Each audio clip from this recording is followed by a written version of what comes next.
75 page, पास paper 4.2 मैंने दिया था, लेकिन उससे पहले पहली लाइन पढ़े। For the purpose of this question assume that the date today is 15 February. अब बच्चे पता क्या समझते हैं कि उसने ये लिखा हुआ है कि इस दिन फाइनेंशियल स्टेटमेंट्स जो हैं वो ऑथराइज हो गई हैं फॉर इशूएंस। कहाँ लिखा हुआ? ऐसी कोई बात नहीं है, ये सिर्फ उसने ये बताया है। वो यूं बात कर रहा है असल में कि मिसाल के तौर पे ये हमारा ईयर एंड है ना 31 दिसंबर 18, तो पता नहीं फाइनेंशियल स्टेटमेंट कब जो है वो हुई हैं ऑथराइज, लेकिन इस वक्त क्या है डेट? 15 फरवरी। 17 है, अच्छा सॉरी, तो 15 फरवरी 18 पे आप खड़े हैं। अब हो सकता है फाइनेंशियल स्टेटमेंट जो है वो इसके बाद कहीं जाकर आगे कहीं जाकर ऑथराइज हो रही हूँ यहाँ पे। लेट्स से मैं अज्यूम करता हूँ कि मेरी फाइनेंशियल स्टेटमेंट 31 मार्च 18 पर ऑथराइज हुई। ये मैंने अज्यूम किया है, ओके, कि ऑथराइज हुई हैं। डायरेक्टर्स ऑथराइज लिखा नहीं हुआ सवाल में, सिर्फ इसलिए लिख दिया यहाँ पर कि बच्चे ऊपर वाली लाइन का मतलब ये समझ लेते हैं कि 15 फरवरी का मतलब क्या है कि 15 फरवरी पे फाइनेंशियल स्टेटमेंट्स ऑथराइज हो गई हैं फॉर इशुएंस। ऐसी कोई बात नहीं है, ये बस एक डेट है। उसने सवाल के अंदर ये कह दिया कि यहाँ खड़े होकर जी ये डेट है जी, यहाँ पे मैं खड़ा हूँ जी 15 फरवरी, आज 15 फरवरी है। अच्छा जी, for the purpose of this question assume today is 15 February, okay.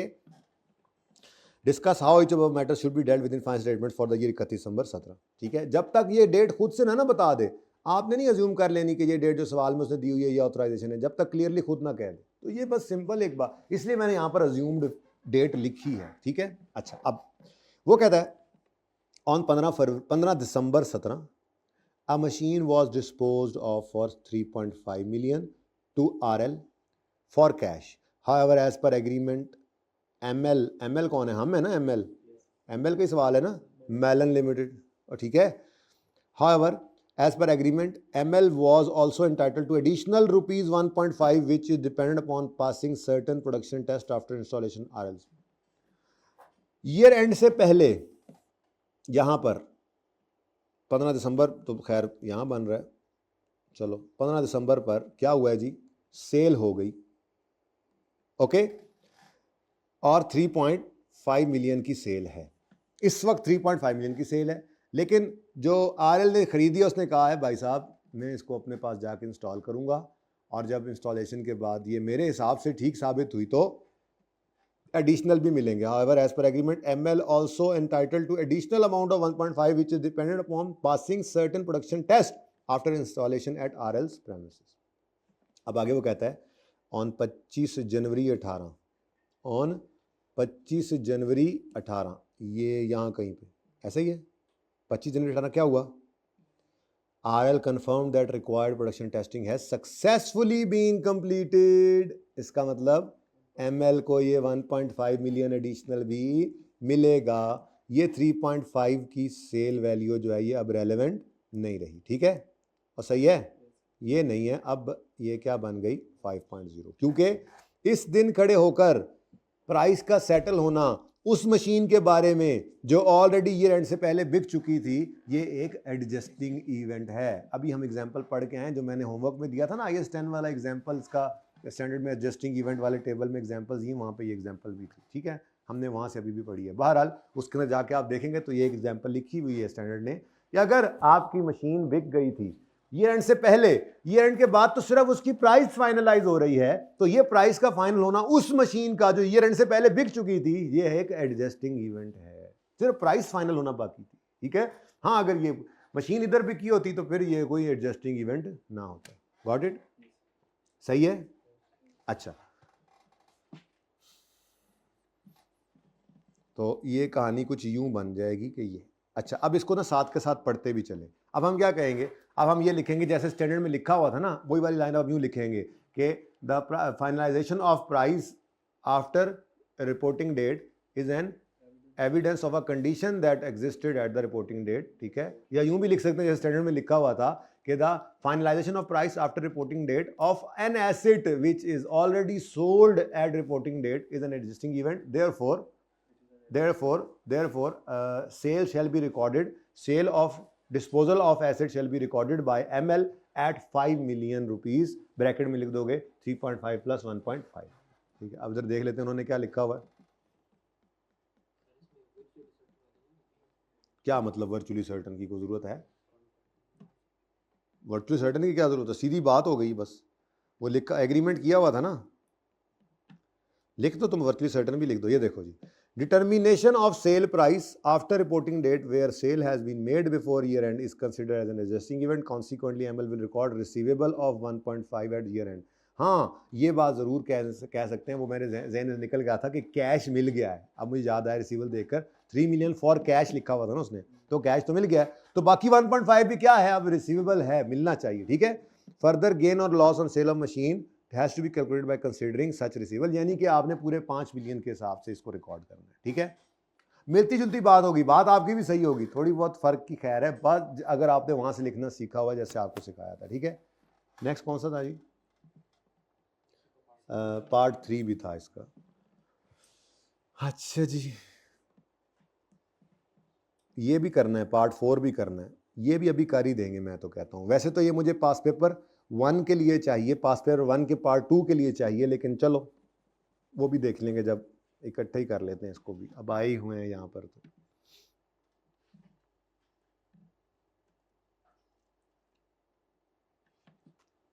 चले, अच्छा जी, ऑन 10 दिसंबर 17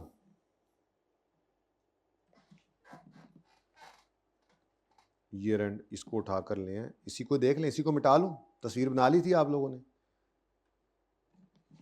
अच्छा भाई, 31 दिसंबर 17 है, और पता नहीं 31 मार्च इधर जाकर बननी है, और उसने कहा है जी इस वक्त आज क्या है, आज क्या है, फरवरी 15, यहाँ पे खड़ा है। ठीक है जी, 15 फरवरी। अच्छा, अब वो कहता है 10 दिसंबर पे, यहाँ पे दिसंबर में, a worker filed a claim of 2.5 million and alleged violation of safety measures on part of ML as of 31 December. The legal advisor advised that there was only a remote possibility that court would award any compensation to workers. इसका मतलब यहाँ पे खड़े होकर, ये remote है तो आपने क्या किया होगा, हाँ अल्लाह माफ़ करे, डिस्क्लोज नहीं। ठीक है, डिस्क्लोज नहीं, रिमोट के केस के अंदर अगर कहें तो देख लेते हैं, एक और फाइल ओपन कर लेते हैं, बाद में मिल तो उसने भी साथ ही जाना है, पता नहीं अब क्या करेंगे। यूं करते हैं, लास्ट टाइम वाला ओपन कर लेते हैं 1037, उसके अंदर तो ये होगा ही ना वो, ताकि हमारा जो है बार बार भागे ना हमसे, ये जब भी देखना पड़े हम ये ओपन कर लेंगे, अल्लाह करे मन लब जाए।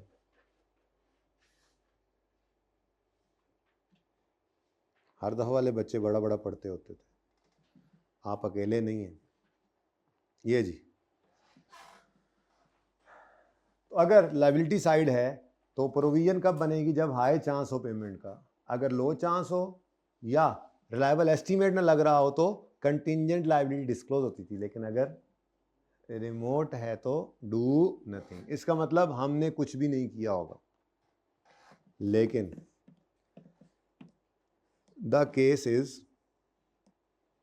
स्टिल पेंडिंग, हाउएवर एमएल्स, अब ये आज खड़े होकर बता रहा है ना, 15 फरवरी की बात कर रहा है, लेकिन हमारे लीगल एडवाइजर का ईमान बदल चुका है अब, and he now believes that there is 40% chance that court would award compensation of 2 million. अब क्या हुआ जी, अब ये पॉसिबल, प्रॉबेबल अभी भी नहीं हुआ, पॉसिबल में आ गया। अब पॉसिबल में आ गया तो यहाँ खड़े होकर तो हमने कुछ भी नहीं किया था, अभी तक केस पेंडिंग था, लेकिन आज हमारा वकील क्या कह रहा है कि 40% चांस है कि 2 मिलियन कोर्ट उनको दे देगा।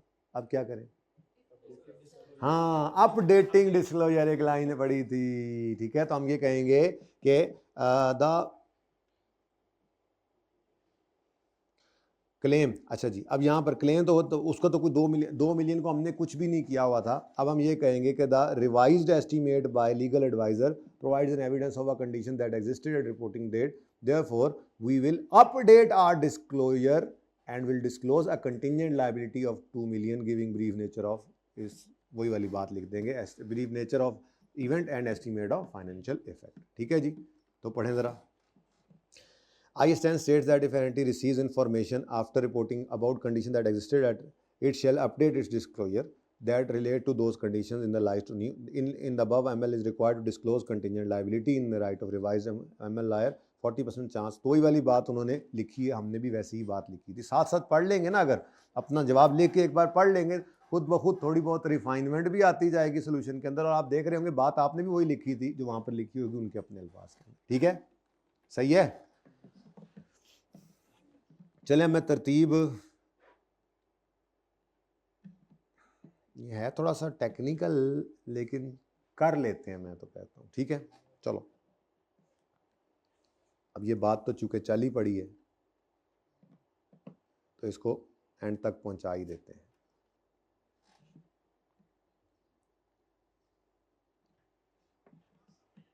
बहुत अच्छी जी, ठीक है। ये 2 था और ये 3 था, और अब आता है जनाब मार्केट में 4।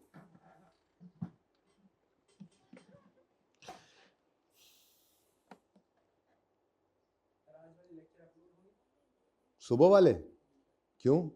सुबह वाले क्यों अपलोड हो? बारिश थी। ये रोज़ ही कुछ ना कुछ होता रहना है भाई, बारिश कोई नहीं इतनी को, अल्लाह माफ़ करे, तुम लोग नमक के बने हुए, आ जाया करो ना यार। रोज़ ही लेक्चर अपलोड करवाते हो, पता है एटीट्यूड इस तरह का ही हो गया है, फिर हालात ऐसे ही होते जा रहे हैं। हाँ, कहता है सो रहा था कमरे में, बारिश की आवाज़ सुन के ना गुड़ गुड़ गुड़ गुड़। तो फिर मतलब सुबह छुट्टी कर लें? तो असली बात नहीं बता रहा ना, बारिश हो रही है, लेक्चर अब तुम्हारे लिए कर देते हैं अवेलेबल, आईटी लैब में सुन के जाना। इन नवंबर 17 ईयर एंड 30, ये क्या? अच्छा अगला सवाल शुरू हो गया, रिक्वायरमेंट ढूंढ रहा हूँ मैं, हद होगी। अभी वाला सवाल था जी, 31 दिसंबर 2017 है और 31 मार्च मैंने अज्यूम कर रखा है, और इस वक्त वो कह रहा है कि 15 फरवरी पे मैं खड़ा हूँ। अच्छा जी, अब इन नवंबर 17 यहां कहीं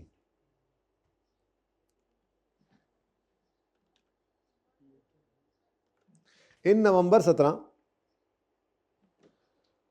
as part of restructuring plan an option of early retirement in exchange for a one-off payment of 1 million was offered to each employee। हमने ऐलान किया नवंबर में कि जो भी बुजुर्ग हजरात हैं 50 साल से ऊपर उम्र वाले, वो सब तशरीफ़ लाएं, 10-10 लाख रुपया लें और हमारे मगरों ले जाएं। ये लिखा हुआ है, पढ़ लो। नवंबर में हमने ऐलान किया कि हर वो बाबा जी जो 50 साल से ऊपर उम्र वाले हैं वो तशरीफ़ लाएं और आकर 10 लाख ले और घर जाके आराम करें, रिटायरमेंट की ज़िंदगी गुजारें, हमारे मगरों से ले जाएं। According to restructuring plan management expects that 25 बाबा जीज वुड एक्सेप्ट द ऑफर। अब ये अंदाज़ा है हमारा, ये हमारा क्या है जी? अंदाज़ा है ना, अंदाज़ा। अभी तक तो ये हमारा अंदाज़ा है। हमें लगता है पता नहीं कितने बाबा जीज होंगे, लेकिन हमारा अंदाज़ा है कि हमारी इस ऑफ़र को 25 बाबा जीज जो हैं वो एक्सेप्ट कर लेंगे। The option can be exercised till, और वो हमने उन्हें कहा है कि आज ऐलान किया है कि भाईजान आप 10 लाख ले लें और आप सोच लें, तसल्ली से घर वालों से फैसला कर लें, 2-3 महीने इस्तिखारा कर लें, आराम सुकून से सोच कर 31 मार्च तक आप तशरीफ़ ले आएँ, 10 लाख रुपया लें और घर चले जाएं। हम आपको ऑप्शन देते हैं। 10 बाबा जीज have already opted for scheme till 31 December. 10 तो यहाँ तक आ गए। हमारा अंदाज़ा क्या था? 25 आएंगे, 10 ऑलरेडी आ चुके 31 दिसंबर तक। ठीक है जी। अब further 6 employees have opted for scheme after year and, और आफ्टर ईयर एंड का मतलब हम यहां खड़े हैं ना इस वक्त, तो यहां तक भी कितने और आ चुके हैं? 6 और आ चुके हैं। अब बेटा एक बात तो बताओ, असल में कहानी तो कुछ यूं नहीं थी कि हमने सोचा था 25 आएंगे, जिसमें से 10 आ गए, बाकी कितने? ये 15 कब तक आ सकते हैं? पूरे 15 आ सकते थे, 31 मार्च तक आ सकते हैं। अभी आज सवाल के अंदर उसने क्या बताया है? 15 फरवरी है और अभी ईयर एंड के बाद भी 6 आ चुके हैं। तो क्या अज्यूम करें, बाकी के 9 भी आ सकते हैं ना। हमारा अंदाज़ा क्या है 25, हमारा अंदाज़ा क्या है 25 ने आना है। 10 आ चुके, 6 भी आ चुके 15 फरवरी तक और 31 मार्च तक आ सकते हैं। अब हमारा अंदाज़ा तो 25 का है, तो हम रिलायबल एस्टीमेट की तरफ ही जाते हैं। प्रोविजन जब कैलकुलेट करते हैं, जब बुक करते हैं, तो रिलायबल एस्टीमेट क्या है, हमारा अंदाज़ा है कि 25 लोग आ जाएंगे, तो प्रोविजन जो है वो 25 की बुक करें। अब कोई ये भी कह सकते हैं कि 10 को पैसे दे दिए होंगे, भाई ऐसी बात तो उन्होंने लिखी नहीं हुई, 10 को पैसे दे दिए, कि ऐसे बात करनी तो कर दो कि 10 को तो हमने ऑलरेडी दे दिया है पैसे, ठीक है, तो एक्सपेंस तो बहरहाल उसका भी बुक करना है और बाकी के 15 का एक्सपेंस आप बुक कर लें। लेकिन मेरे ख्याल में तो 25 की ही डिस्कशन हमें करनी चाहिए, ठीक है, सही है। तो अब यहाँ पर आगे देखो, cost related to restructuring except one off payment to employ have already been provided by ML in its financial, cost related to restructuring except ये वाली पेमेंट वो हम ऑलरेडी एमएल की फाइनेंशियल स्टेटमेंट में वो रिकॉर्ड कर चुके हैं। इसका मतलब यहाँ से अंदाजा होता है कि 25 के 25 की जो वन ऑफ कॉस्ट है, वन ऑफ जो पेमेंट है ये 10 लाख वाली, 1 मिलियन वाली, इसकी रिकॉर्डिंग अभी नहीं हुई, ठीक है। तो अब हम क्या कहेंगे कि हम ये कहेंगे कि there is a constructive obligation, ठीक है, as they have announced before the year end that they will pay 1 million for every 50% plus 50 years plus aged person 1 million, and as on year end 10 have already come, and there is an estimate of management that in total 25 persons may come, ठीक है, because there is a reliable estimate of 25 persons, we will book a provision of 25 million in notes to the financial statement for the year ended 31 दिसंबर 2017, ठीक है। इसके लिए भी आप कोई पुराना सोल्यूशन ओपन करें, बार बार भाग आता है। तो कौन से पेज पे है यार, बता दिया करो यार। Announcement of restructuring plan to those employees who would be affected raises constructive obligation on ML. थोड़ी सी बात अपने अल्फाज में हमने की। According to restructuring plan management expects that 25 could accept the offer, so provision. अब ये जिनको शक था ना कि 10 की तो एक्सेप्टेंस हो गई, उसकी प्रोविजन है, उसकी लायबिलिटी बनाए, तो आई कैप ने भी यहाँ पर ना ऐसे ही बस गोल सी बात कर दी, प्रोविजन स्लैश लायबिलिटी, जान छुड़ाओ, ठीक है। प्रोविजन सिर्फ लिख दें तब भी ठीक है। Should be made for 25 million, हर एक को 1 मिलियन की, irrespective of amount, irrespective of employees who have already opted for scheme till. 25 पूरे का ही आपने क्या करना है, एस्टिमेट बना लेना है, ठीक है, सही है। तो 2 हो गया, 3 हो गया, 4 हो गया, इसको बाद में करते हैं, ठीक है। चलें जी, अब आ जाएं, और कौन सा था, 5 था, 5 भी था ना, इधर साथ ही है 5 भी, 5 का सर ही कोई नहीं। ये इंपॉर्टेंट इसलिए है कि मैंने पास पेपर 1 का जो 2 पार्ट है ना, वो मैंने इसी की बेस पर ही आपको करवाना है, ठीक है ना, वो भी ऐसा ही है, उसमें भी कुछ ऐसी ही कहानी है, वो बताता हूँ वहीं पे जाकर। फिलहाल तो ये कि आपने ये देखना है, आपने ये नहीं कहना कि जी अभी तक तो सिर्फ 10 आए हैं, या चलो आपको जी 15 फरवरी तक तो सिर्फ अभी तक कितने आए हैं, 16 आए हैं। आपका इनिशियल एस्टीमेट क्या है, 25 लोग ऑप्ट करेंगे, तो 25 की प्रोविजन बनाओ, अंदाजे के मुताबिक ही प्रोविजन। रिलायबल एस्टीमेट क्या है, 25 लोग आएंगे, 25 मिलियन देना पड़ेगा। तो ईयर एंड पे खड़े होकर आपने चूंकि अनाउंसमेंट ईयर एंड से पहले कर दिया, तो ये कंस्ट्रक्टिव ऑब्लिगेशन है, आप 25 की प्रोविजन क्रिएट कर लें। ये सबसे टेक्निकल है। ये जो ऊपर वाला 9 इधर ऐड करने वाली बात है ना, बच्चे कहते हैं इस 9 को रहने दें, या बच्चे समझते हैं कि बस 6 आ गए तो बस ठीक है, 16 ही हैं। भाई उनका एस्टीमेट है कि 25 आएंगे, 25 आ सकते हैं, और आज उसने एक सवाल के टॉप पे इसीलिए कहा है आज 15 फरवरी है, इसका मतलब 31 मार्च नहीं आया, 31 मार्च तक लोग आ सकते हैं, ठीक है। तो आज खड़े होकर 25 की प्रोविजन क्रिएट करो। अब आप जिसको 10 पे शक है उन्होंने इसलिए प्रोविजन स्लैश लायबिलिटी लिख दिया, सिर्फ प्रोविजन भी लिख दो तो काम चलेगा कि 25 के 25 की प्रोविजन क्रिएट करो, 25 मिलियन की, क्योंकि रिलायबल एस्टीमेट क्या है, 25 लोग आएंगे। और बुक क्यों कर रहे हैं, क्योंकि अनाउंसमेंट ईयर एंड से पहले आपने कर दी थी। कंस्ट्रक्टिव ऑब्लिगेशन है रिस्ट्रक्चरिंग की, ये भी रिस्ट्रक्चरिंग का एक सवाल है, देखा जाए जरा डिफरेंस है, ओके, सही है जी। नंबर 5 नाबा। वही नाबा तो पहले भी देखा हुआ है, नाबा का कोई सवाल किया है हमने। अच्छा, ए पार्ट था, ये कर लिया हमने, तो फिर सी पार्ट मैंने होमवर्क में दिया होगा, है ना, बी था, चलो बी कर लो। ए और सी था मेरे ख्याल से, ए और बी था। चलो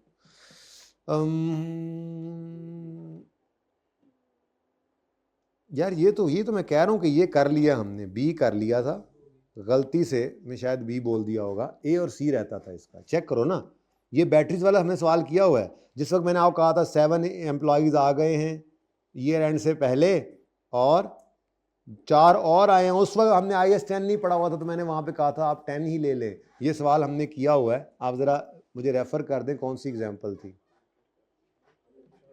हाँ फिर कर लिए तो गुनाह तो नहीं मिलेगा, लेकिन मुझे बताएं ये कौन।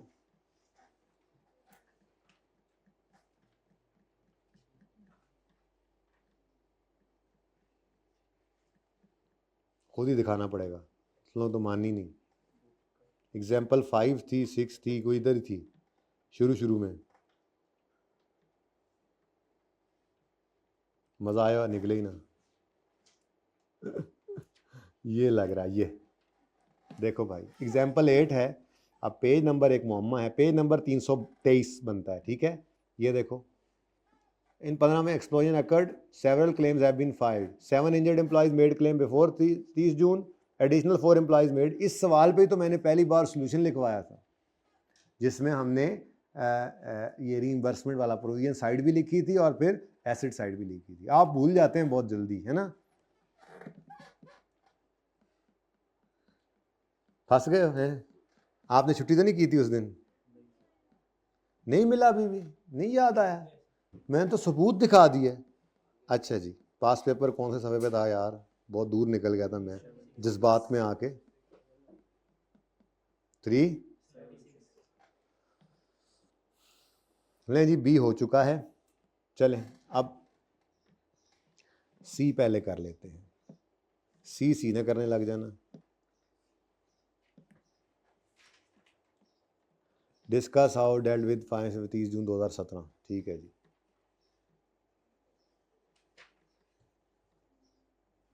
अच्छा जी, on 1 November 2016 a new law was introduced। ओए होए, बड़ा प्यारा सवाल आ गया है। Requiring all factories to install specialized safety equipment within 5 months। अच्छा, अब अगर मैं अपने साल की जनवरी है जुलाई है, कौन सा साल है हमारा? जनवरी है जुलाई वाला है? जुलाई वाला है। तो जुलाई, अगस्त, सितंबर, अक्टूबर, नवंबर, दिसंबर, जनवरी, फरवरी, मार्च, अप्रैल, मई और जून, ठीक है। अब किस दिन लॉ पास हो रहा है? 1 नवंबर पे। और इस दिन वो लोग कह रहे हैं कि आपने 5 महीने के अंदर अंदर स्पेशलाइज्ड सेफ्टी इक्विपमेंट, जैसे स्मोक फिल्टर होता है, वो फिट करना है। तो 5 महीने बन रहे हैं, नवंबर, दिसंबर, जनवरी, फरवरी, 31 मार्च तक बनेगा। और बोलो इस दिन तक स्मोक फिल्टर्स फिट कर लो। अगर ना किए तो क्या होगा? क्या होगा? ना होगे तो क्या होगा? इधर देखो, पता नहीं क्या होगा। फिलहाल वो कहता है, अच्छा अब ये हुआ क्या है, 1 नवंबर को लॉ पास हुआ है कि आपने 31 मार्च तक फिट कर लेने ये स्मोक फिल्टर नहीं लिखा, मैं वैसे ही बोल रहा हूँ, हमारे जरा एग्जांपल थी ना उस जैसा, ठीक है। अब the equipment costing 15 million was ordered in February 17। सोए रहे और कब? फरवरी के अंदर आकर ऑर्डर प्लेस किया। अब आगे सप्लायर है भाई, उसका अपना टाइम फ्रेम होता है, उसने ये तो नहीं करना कि उसको क्या कि आपने फरवरी में ऑर्डर प्लेस किया तो आपने कहा यार, आप जब पढ़ी ना ऊपर, यार 31 मार्च आ गया यार, वो जुर्माना लग जाना यार, हुकूमत वालों ने कहा था यार 31 मार्च तक, यार प्लीज़ यार इधर इक्विपमेंट जल्दी जल्दी ऑर्डर प्लेस किया, जल्दी जल्दी दे दो यार। 15 मिलियन उसकी कॉस्ट थी। सप्लायर ने कहा सॉरी जी, आपको हम इंस्टॉल करके देंगे ये 30 अप्रैल पर। इसका मतलब लो जी, ये सप्लायर ने इस दिन का वादा कर लिया, ठीक है। इस दिन गवर्नमेंट ने कहा था लाजमी लगवा लो, सप्लायर ने इस दिन का वादा किया है। अब आप खुद ही लेट गए, सप्लायर का तो अपना एक गिवन टाइम फ्रेम होना है, उसने इक्विपमेंट ये बनाकर ही आपको इंस्टॉल करके देना है ना। हमने कहा चलो ठीक है, अब क्या हो सकता है, ठीक है। आप आगे वापस, अब सप्लायर भी हमारा सप्लायर निकला। सप्लायर डिलेड इंस्टॉलेशन टिल 31 जुलाई, और सप्लायर ने खैर से 31 जुलाई तक उसकी इंस्टॉलेशन डिले कर दी। अब ये 1 महीना और इधर पड़ गया। लो जी, अब 5 अगस्त को क्या हुआ? 5 अगस्त को क्या हुआ बोलो? नोटिस आ गया, नोटिस आ गया, नोटिस। यहाँ पे खड़े होकर ना आपको एक नोटिस आया है, ठीक है, अगस्त के अंदर। और ये नोटिस क्या आया है कि आप जुर्माना दें। किस चीज़ का जी? जुर्माना किस चीज़ का? नोटिस आया जी, नोटिस किस चीज़ का जुर्माना? वो जो आपको कहा था 31 मार्च तक आप लगा लें सेफ्टी इक्विपमेंट, आपने जो 31 मार्च से अभी तक वायलेशन की है, तो आपको 5 अगस्त को ये क्या नोटिस आया? नोटिस में क्या लिखा था? Company received a notice from authorities levying a penalty of 1.6 million, 16 lakh रुपया जमा कराओ जुर्माना। ये किस चीज का जी? 0.4 मिलियन हर उस महीने का जो आपने वायलेशन किए रखी। कौन से 4 महीने जी? कौन से 4 महीने? अरे यार, अप्रैल, मई, जून, जुलाई, 4 महीने गुजर गए हैं। अगस्त में नोटिस आया ना, तो ये 4 महीने गुजरे हैं, इन 4 महीने का 0.4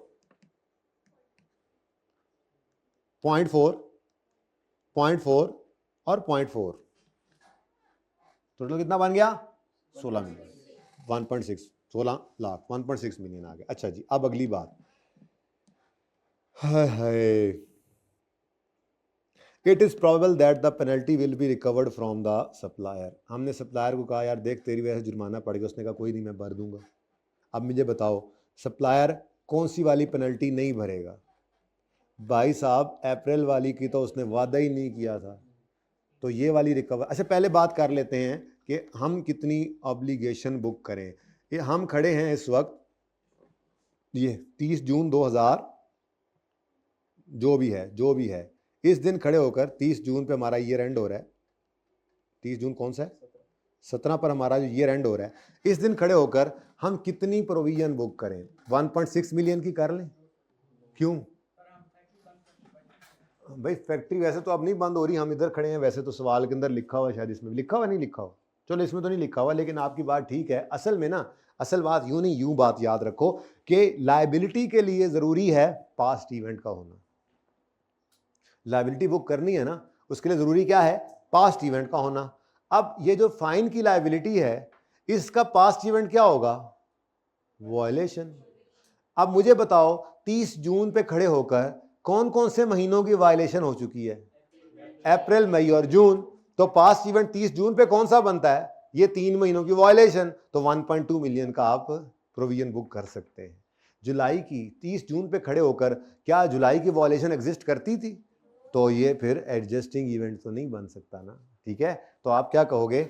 आप यहां पर खड़े होकर कहोगे कि as on 30 June 17 there is a present obligation due to past event which is violation of direction of government for 3 months, April, May and June. Therefore a provision amounting to 1.2 million, bracket में करोगे 0.4 into 3 shall be recorded in financial statements for the year 30 June 17।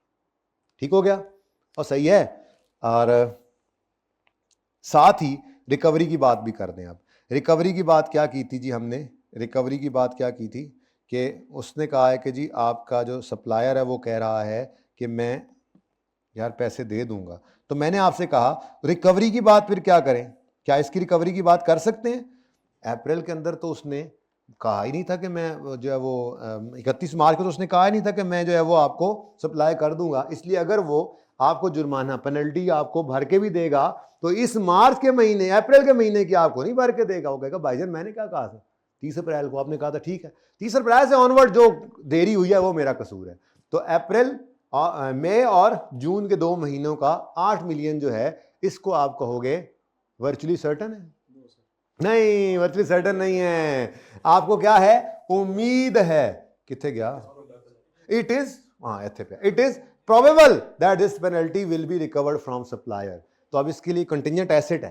तो आप अब लिखोगे इस तरह से कि for recovery of this penalty from supplier there is a probability, there is a high chance that it will be recovered from supplier, therefore a contingent asset shall be disclosed in notes to the financial statements amounting to 0.8 million।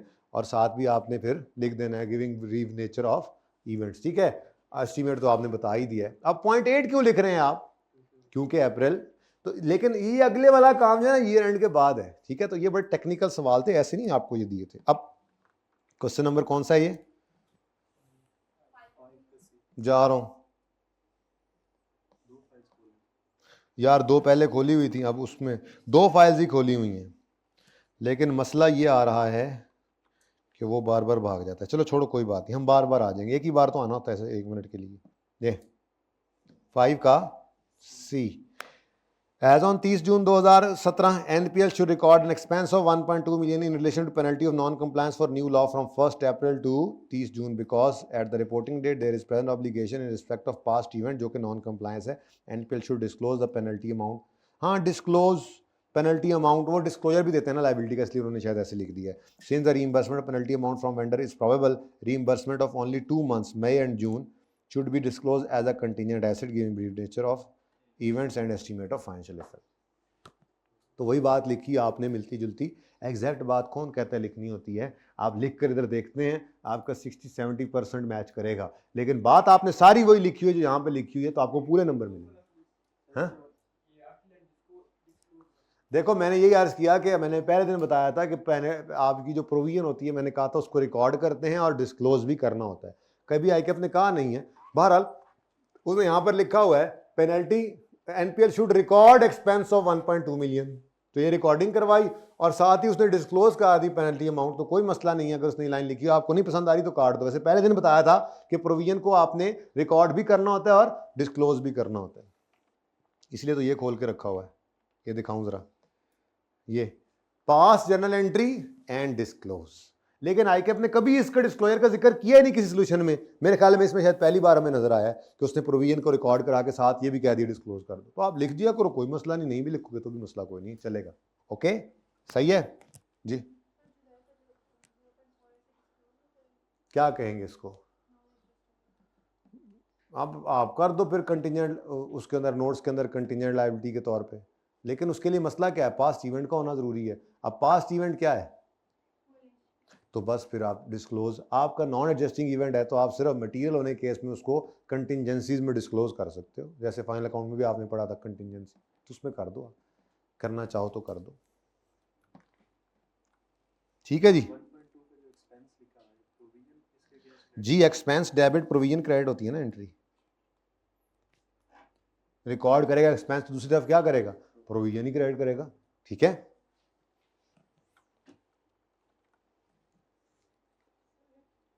जी, ऐसे कर देता हूं मैं, आपके मतलब के मुताबिक 1 minute बना देता हूं मैं। एक है गवर्नमेंट, एक तरफ खड़ी है गवर्नमेंट और एक तरफ खड़ा है एनपीएल। एनपीएल गवर्नमेंट की तरफ लायबल फील कर रहा है, expense debit provision credit 1.2 million का, ऐसे ही है। और at the same time supplier से ये एंटाइटल भी फील कर रहा है, सप्लायर से इसको उम्मीद है कि कितने आ जाएंगे जी, 0.8। अब इसकी एंट्री नहीं होनी, तो 0.8 को आपने क्या करना है जी, 0.8 मिलियन जो है ये डिस्क्लोज्ड एज कंटिजेंट एसेट। ठीक है जी, डन जी। तो ये आपकी वो रीइंबर्समेंट जैसा मामला बन गया। ठीक है, वर्चुअली सर्टन होता अगर उन्होंने मान लिया होता, उन्होंने एग्री कर लिया होता, ऐसे कोई लाइन लिखी होती कि द सप्लायर हैज एग्रीड, तो फिर हम कहते वर्चुअली सर्टन हो गया है, तो फिर 0.8 को हम रिकॉर्ड कर लेते एज एन एसेट। ठीक है जी बेटा।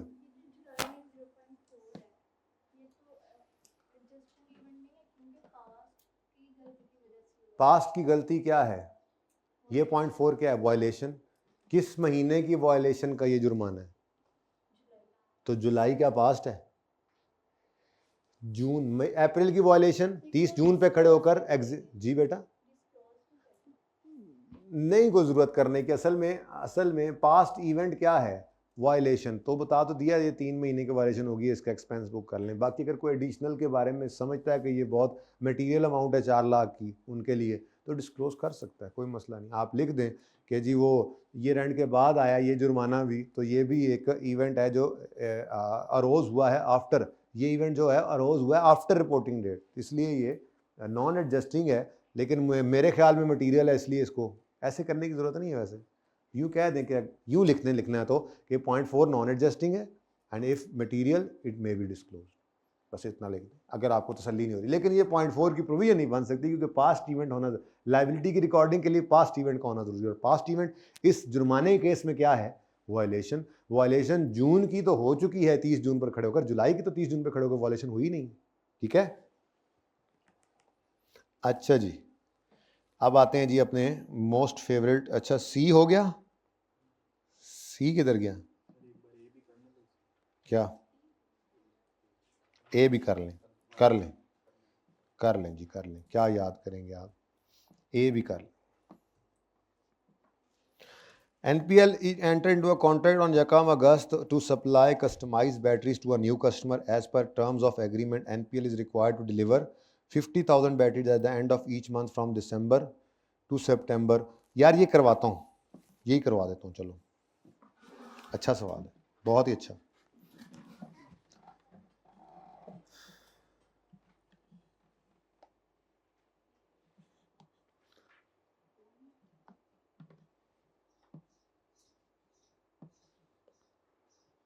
NPL यकम यकम अगस्त 2016 पर एक कॉन्ट्रैक्ट कर रहा है। NPL नए कस्टमर के साथ ये कॉन्ट्रैक्ट हो रहा है और कॉन्ट्रैक्ट क्या है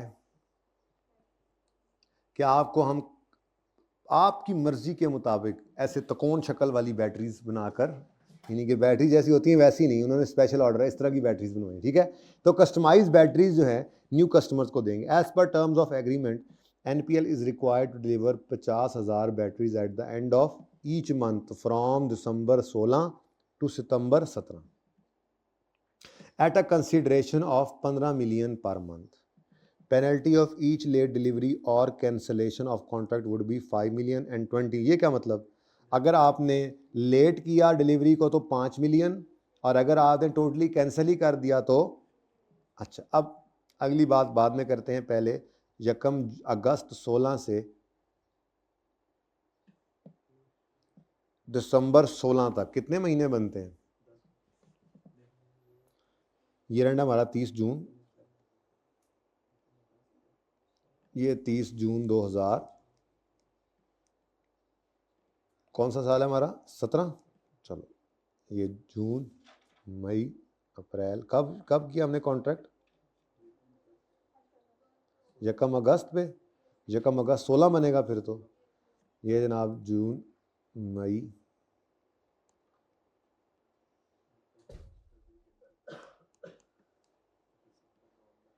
तो उल्टा चल पड़े हम। कब तक करना है जनाब ये हमने सप्लाई, अगस्त तक, जुलाई अगस्त सितंबर, जुलाई अगस्त सितंबर, 1 2 3 4 5 6 7 8 9 10 पूरे नहीं हो गए। कब किया जी कॉन्ट्रैक्ट, ओए हो तो लंबा ही काम है। अच्छा ठीक है, फिर ठीक है, इस दिन तो सिर्फ कॉन्ट्रैक्ट किया है और ये कह रहा है कि as per terms from December, शुक्र है मुक गया फ्रॉम दिसंबर, यहाँ से ऑनवर्ड्स चलना है हमने। ठीक है, और 10 महीने का ये कॉन्ट्रैक्ट है, हर महीने इन्होंने कस्टमाइज्ड बैटरीज जो है वो डिलीवर करनी है। ठीक है जी, कब तक 30 सितंबर तक। अब ख्याली पुलाव क्या चल रहा है जी, ख्याली पुलाव आप देखें जी, जब कैंसिल कोई लेट करेंगे पेमेंट तो कोई लेट करेंगे डिलीवरी तो 5 मिलियन का जुर्माना पड़ेगा, और अगर पूरा कॉन्ट्रैक्ट खत्म करते हैं तो 20 मिलियन की पेनल्टी है। चलें ये तो बात की बात है, फिलहाल तो वो कह रहा है at a consideration of 15 million per month.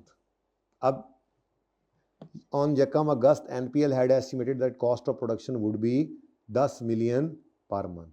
अब जनाब ये ख्याली पुलाव पकना शुरू हुआ, उन्होंने कहा जी 15 15 15 15 15 15 15, ये ख्याली पुलाव है ना, यही सोचा था ना उन्होंने, हर महीने 15 आएगा और हर महीने 10 मिलियन की कॉस्ट इनकर होगी, बोलो होगी, यही सोचा था ना उन्होंने। ये अब इनकी सोचें और सोचा इन्होंने क्या था, हर महीने 5-5 मिलियन 50-50 लाख जेब में मारेंगे, हैं जी, 10 महीनों में 5 करोड़ जेब में रखेंगे, इतना बेहतरीन कॉन्ट्रैक्ट करके खुश खुश है जो है ना, वो क्या नाम है इनका, एनपीएल वाले फिर रहे थे। However cost of production increase subsequently. यकम अगस्त पे ये ख्याली पुलाव था, ये सब का सब ख्याली पुलाव था, ठीक है। ये ख्याली पुलाव ख़राब हो गया। क्या हुआ, सब्सिक्वेंटली कॉस्ट ऑफ प्रोडक्शन ही बढ़ गई। अब सेल करके फंसे हुए हैं, सेल का कॉन्ट्रैक्ट किस पे हुआ है, 15 मिलियन पे, 50,000 बैटरीज हर साल उनको हमने डिलीवर करनी है और उनसे लेने हमने 1.5 करोड़ रुपए लेना है, ठीक है। हमने सोचा था 1 करोड़ में बन जाया करेंगी ये बैटरियां, लेकिन सब्सिक्वेंटली प्रोडक्शन कॉस्ट बढ़ गई। Despite the increase in cost of production NPL made timely deliveries till May. अच्छा जी, तो ये कहता है कि जी यहाँ तक हालांकि कॉस्ट तो बढ़ गई है, लेकिन यहाँ तक उन्होंने टाइमली डिलीवरीज कर दी थी, ठीक है।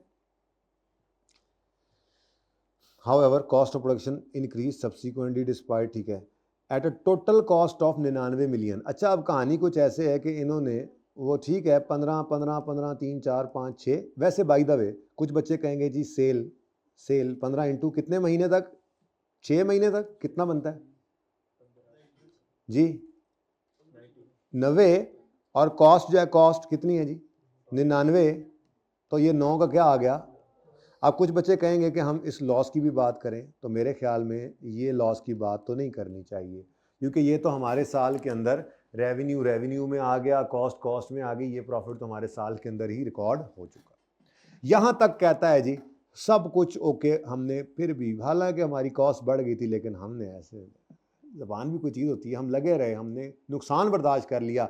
90 मिलियन आया, 99 मिलियन खर्च कर दिया, ठीक है। क्या हो सकता है, अब 9 मिलियन का जो नुकसान हुआ, इस नुकसान की बात मैं नहीं कर सकता ईयर एंड के ऊपर खड़े होकर, क्योंकि ये नुकसान तो मेरी फाइनेंशियल स्टेटमेंट्स के अंदर ऑलरेडी रिकॉर्ड हो गया ना, सेल्स और कॉस्ट ऑफ सेल्स से पीएनएल के अंदर आ गया, ठीक है। अब कहता है वो होय supply for the June was made on 15 जुलाई। ये वाली सप्लाई जो है, ये वाली सप्लाई चूंकि जून वाली जुलाई में जाकर हुई, तो एक तो ईयर एंड पे खड़े होकर आपको क्या नज़र आ रहा है कि जी पेनल्टी पड़ गई। कौन सी वाली पेनल्टी पड़ गई, अब आपको पहले सारी आपने टाइमली डिलीवरीज कर दी थी, यहाँ पे खड़े होकर आपको एक पेनल्टी पड़ी। वो पेनल्टी क्या है जी, तो सबसे पहले आपने घबराना नहीं है और आपने इस 5 मिलियन की एंट्री पास करनी है। बोलो जी क्या एंट्री होगी, मैं लिखवा बाद में मतलब बोल देता हूँ बाद में कि लिखना क्या है इसके बारे में, वो बाद में देख लेते हैं, ठीक है जी, तो सही है। तो इस दिन खड़े होकर आप एंट्री पास करो, एक्सपेंस डेबिट प्रोविजन क्रेडिट। ये एक्सपेंस डेबिट और प्रोविजन क्रेडिट कर दिया आपने, कितने से, 5 मिलियन। ये क्या है जी, ये प्रोविजन किस चीज़ की है जी, ये लेट डिलीवरी की पेनल्टी है। ओके डन, चलें आगे। अच्छा, उसके बाद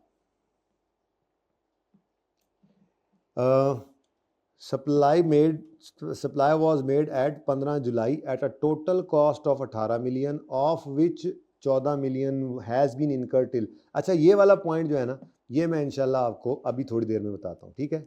इसमें हमने क्या करना है, असल में यहाँ पर जो 30 जून पर खड़े होकर 50,000 बैटरियाँ इन प्रोसेस होंगी, वर्क इन प्रोसेस, उनकी कुछ कॉस्ट इनकर हो चुकी होगी और फ्यूचर में उनकी एनआरवी कुछ डिफरेंट होगी, तो हमें एनआरवी की डिस्कशन इसके बारे में करनी है, लेकिन वो बात मैं बाद में करता हूँ। पहले एक ज़रा ज़्यादा आसान चीज़ नज़र आ रही है, मैं वो पहले बात करने लगा, ठीक है। वो बात क्या है, अब यहाँ पे आप खड़े हैं, यहाँ पे खड़े होकर ये कॉन्ट्रैक्ट ऑनरस हो चुका है, नुकसानदेह कॉन्ट्रैक्ट। अब आप ये नहीं कह सकते कि जी हम ऑपरेट ना करें, हम अवॉइड कर सकते हैं, नहीं भाई नहीं, ये कॉन्ट्रैक्ट करके हम फंस चुके हैं, ये ऑनरस कॉन्ट्रैक्ट हो चुका है। अब वो कहता है it is estimated that 55 million would need to be spend to make last 3 deliveries within time, यानी कि इफ़ आई ऑनर, नंबर 2 मैं आज बात क्या कर रहा हूँ पहले, इफ़ आई ऑनर तो मुझे बताओ इनफ्लो कितना आएगा मेरा, 15 इंटू 3 45, ठीक है जी, लेकिन आउटफ्लो कितना वो उतार है ये टाइमली करने के लिए मुझे 55 मिलियन की जो है वो कॉस्ट इनकर करनी पड़ेगी, तो नेट में 10 रुपये का आउटफ्लो आ गया। और इफ़ आई कैंसल तो पेनल्टी कितनी पे करनी पड़ेगी? पेनल्टी 20 मिलियन की पेनल्टी पे करनी पड़ेगी। तो चुप करके मेरा बच्चा अगले 3 महीने भी हिम्मत करो, कोशिश करो, डिलीवरीज करो। 1 करोड़ का नुकसान झेल लो, 2 करोड़ से तो बेहतर है। ठीक है, तो हम क्या किया करते थे, इसमें से लोअर की प्रोविजन बुक करते थे। तो दूसरी एंट्री होगी, मैं एंट्रीज कर रहा हूँ अभी, इसने तो डिस्कस का कहा हुआ है, तो फिर इंशाल्लाह अंग्रेजी भी लिख लेंगे, आपको लिखनी आती है वैसे। ठीक है, तो दूसरी बात क्या है जी, एक्सपेंस डेबिट प्रोविजन क्रेडिट कर देंगे इसमें से लोअर की। एक्सपेंस डेबिट प्रोविजन क्रेडिट कितने से जी? 10 से। 2 बातें हो गई। ठीक है जी, अब तीसरी बात जो यहाँ पर बड़ी इंपॉर्टेंट थी, वो तीसरी बात है जी एनआरवी टेस्ट की। एनआरवी टेस्ट में आपने क्या कंपेयर करना होता है जी? कॉस्ट इन्वेंट्री की और उसकी एनआरवी। अब कॉस्ट इन्वेंट्री की कितनी है ये देखना पड़ेगा। ये वाली लाइन अब आती है रेलेवेंट। 30 जून 17 वाली जो सप्लाई थी वो 15 जुलाई को हुई at a total cost of 18 million, of which 14 million had been incurred retail. तो मैं ये कह सकता हूं कि ये वो कॉस्ट है जो क्लोजिंग वर्क इन प्रोसेस में पड़ी थी, यानी इन्वेंट्री पे काम चल रहा था ना, तो 30 जून पर कंप्लीट हो गई थी, तो उस दिन डिलीवर ना कर देते? नहीं समझ आई? जून वाली सप्लाई जुलाई में हुई at a total cost of 18 million, जिसमें से 14 मिलियन 30 जून तक लग चुका था। इसका मतलब यह हुआ कि इसकी कॉस्ट कितनी आ चुकी थी? 14। अब एनआरवी क्या होती है जी? एनआरवी क्या होती है? Estimated selling price. वो कितनी है जी? 15। एस्टिमेटेड कॉस्ट टू कंप्लीट होती है, एस्टिमेटेड कंप्लीशन कॉस्ट, पता है ना? Completion cost less estimated selling cost, ये एनआरवी का फॉर्मूला होता है। ठीक है, तो इसको जरा इधर ले आए, ये यूं कर लेते हैं, इनको अलग अलग ही रखते हैं।